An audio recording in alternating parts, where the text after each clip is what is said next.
Les violences basées sur le genre demeurent l'un des fléaux les plus persistants dans nos sociétés. Invisibles pour certains, douloureusement réelles pour d'autres, elles touchent des milliers de femmes, d'hommes et d'enfants au quotidien. Pour mieux comprendre le phénomène et les efforts engagés au Bénin, nous avons rencontré plusieurs spécialistes et acteurs engagés. Ce spécialiste revient ici sur ce que recouvrent réellement les violences basées sur le genre.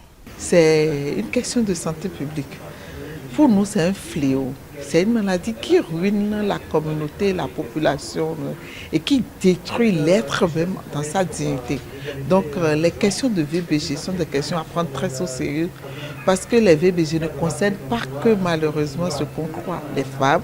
C'est aussi une question qui touche énormément aussi des hommes. Au-delà de la définition, les violences basées sur le genre prennent plusieurs formes, parfois visibles, mais parfois silencieuses. L'excision, par exemple, donc mutilation sexuelle féminine, que ce soit des violences physiques, des violences psychologiques, des violences administratives, le fait qu'un homme détienne les documents administratifs d'une femme, ce qui l'empêche d'avoir une autonomie économique. Ces dernières années, le Bénin a enregistré des progrès significatifs dans la prévention de la répression des violences basées sur le genre. Un spécialiste nous en parle. Il y a beaucoup d'avancées, il y a énormément d'avancées. D'abord, nous, on félicite et on remercie l'engagement politique qui est fait dans le cadre de la lutte contre les VBG parce que nous avons un arsenal juridique très bien fourni.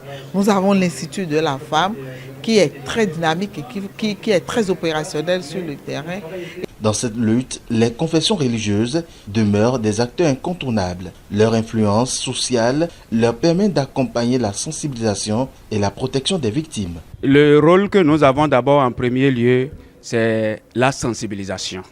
C'est de communiquer autour de ces comportements que certaines personnes, musulmanes ou non, développent dans leur foyer, dans leurs lieux de travail et au marché et un peu partout. Si des défis persistent, les efforts conjoints de l'État, des organisations de la société civile, des professionnels de santé et même des leaders religieux montrent que la lutte contre les violences basées sur le genre est désormais une priorité nationale.